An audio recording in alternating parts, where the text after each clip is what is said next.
कामिनी अपनी माँ सरोज देवी के साथ रहती थी। साथ में सरोज का छोटा भाई मनोज भी था। सबके सब एक नंबर के बेईमान थे। सरोज की बुरी निगाह अपने बड़े भाई साहब वैद्य जी की दौलत पर थी।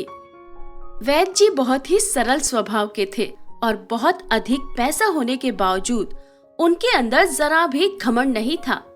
लोगों की सहायता करने के लिए उन्होंने एक ट्रस्ट बनाया हुआ था, जिसके देख रेख का जिम्मा सरोज ने अपने भाई मनोज को दिलवा रखा था। और इस तरह से मनोज चुपके चुपके समाज सेवा के पैसों को अपनी जरूरत के लिए इस्तेमाल करता, मगर वैद्य जी इन सब बातों से बेखबर थे और मनोज पर बहुत विश्वास करते थे। वैद्य जी की पत्नी कई सालों पहले कैंसर से मर चुकी थी। उनकी एक बेटी थी, विनीता। वो भी स्वभाव में अपने पिता पर गई थी। बहुत जल्दी किसी पर भी विश्वास कर लेती, तुरंत किसी की भी मदद के लिए आगे बढ़ जाती थी। एक दिन की बात है, सरोज अपने भाई मनोज पर बिगड़ रही थी।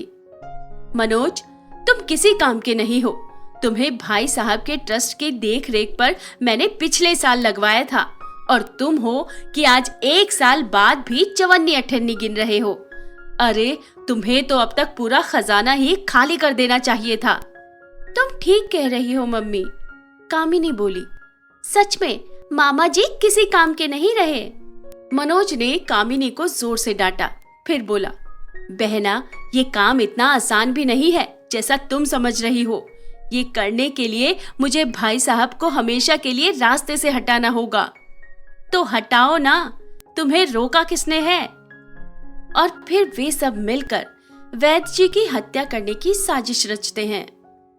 इस घटना के कुछ दिन बाद ही मनोज कार एक्सीडेंट करके वैद्य जी की हत्या कर देता है। सभी समझते हैं कि ये एक दुर्घटना थी और फिर सरोज और मनोज वैद्य जी की सारी संपत्ति पर इस तरह कब्जा कर लेते हैं कि उनकी बेटी विनीता उनकी चालबाजियों को समझ नहीं पाती। वे सब अब वैद्य जी के बंगले में रहने लगते हैं और विनीता पर अत्याचार करना शुरू कर देते हैं। विनी, सुनो, अगर तुम्हें इस घर में रहना है तो हमारी बातें माननी होंगी।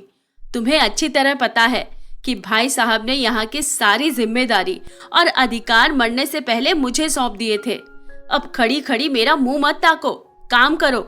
आज रात मेरे बहुत सारे दोस्त आ रहे हैं। बढ़िया बढ़िया खाना बनाकर तैयार करो, समझी? सरोज विनीता को डांटते हुए बोली। जी बुआ जी, विनीता धीमे आवाज में कहकर काम करने लगी। कामिनी अपना मेकअप करने में बिजी थी। कुछ दिनों में ही सरोज, मनोज और कामिनी का अत्याचार विनीता पर इतना बढ़ गया कि वो अपनी जिंदगी से तंग आकर आत्महत्या करने के लिए घर से निकल गई। अभी वो एक ऊंची पहाड़ी से छलांग लगाने ही वाली थी, एक पेड़ ने उसे ऐसा करने से रोक दिया। रुको, ये क्या कर रही हो? क्या तुम्हें नहीं पता आत्महत्या करना पाप है और कायर होने की पहचान है? मुझे उम्मीद है कि तुम कायर नहीं हो।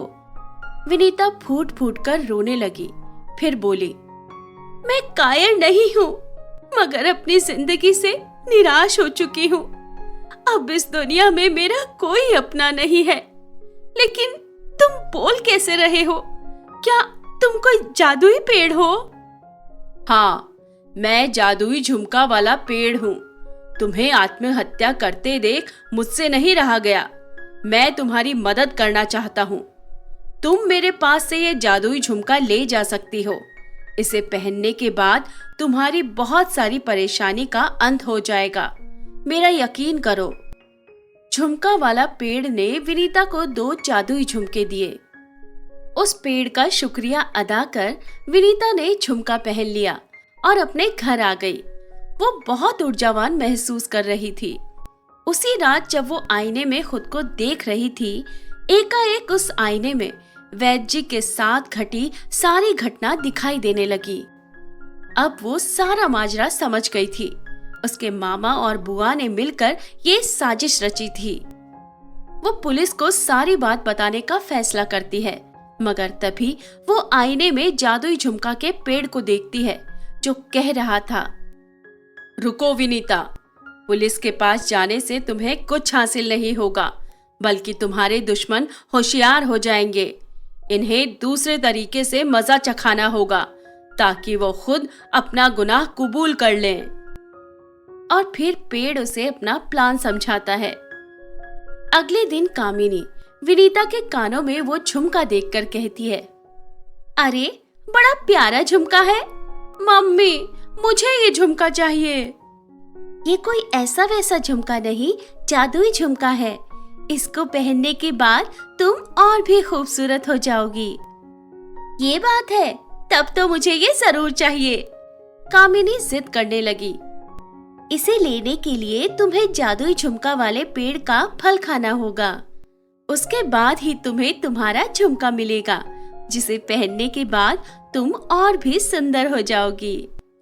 कामिनी झुमका वाला पेड़ के पास जाने के लिए तैयार हो जाती है और फिर कामिनी और विनीता उस पेड़ के करीब पहुंचते हैं। ए जादुई झुमका वाला पेड़, मेरी बहन को भी फल दे दो। जादुई पेड़ उसे फल दे देता है, जिसे कामिनी खा लेती है और वे दोनों वापस घर लौट आते हैं। अगले दिन सुबह कामिनी जब सोकर उठती है तो अचानक देखती है कि उसके पेट से झुमका वाला पेड़ निकलकर बाहर आ गया है और उसे बहुत जोरों का दर्द होता है। मम्मी, मम्मी जल्दी आओ, देखो ना मुझे क्या हो गया है। और वो रोने लगती है। सरोज दौड़ते हुए उसके पास आई। अरे ये क्या हो गया मेरी बच्ची को? ये पेड़ तेरे पेट में कैसे आया? अरे कोई एम्बुलेंस को फोन करो। मनोज जल्दी आ, देख तो कामिनी को क्या हो गया। विनीता और मनोज दौड़ते हुए वहां आते हैं। वे सब कामिनी को एम्बुलेंस में लेकर पास के अस्पताल पहुंचते हैं, मगर डॉक्टर कामिनी का इलाज करने से इनकार कर देता है। वे सब दौड़कर वापस घर आते हैं। विनीता तू ही कुछ कर, दर्द से मेरी जान जा रही है, मुझे बचा ले मेरी बहना। ये जरूर जादुई पेड़ की करतूत है, कुछ कर, मैं मर जाऊंगी। दीदी, मेरे पापा को किसने मारा? अगर तुम सच सच बता दो तो मैं जादुई झुमके वाले पेड़ से कहकर तुम्हारी परेशानी खत्म कर दूंगी। कामिनी उसे सारी बात सच सच बता देती है।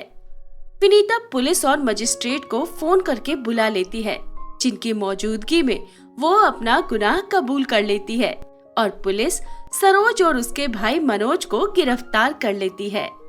विनीता झुमका वाला पेड़ से कहकर कामिनी के पेट से पेड़ निकलवा देती है। अब वे सब गुनहगार जेल की सलाखों के पीछे पहुंच जाते हैं। सच कहते हैं, गुनहगार को एक न एक दिन उनके गुनाह की सजा जरूर मिलती है।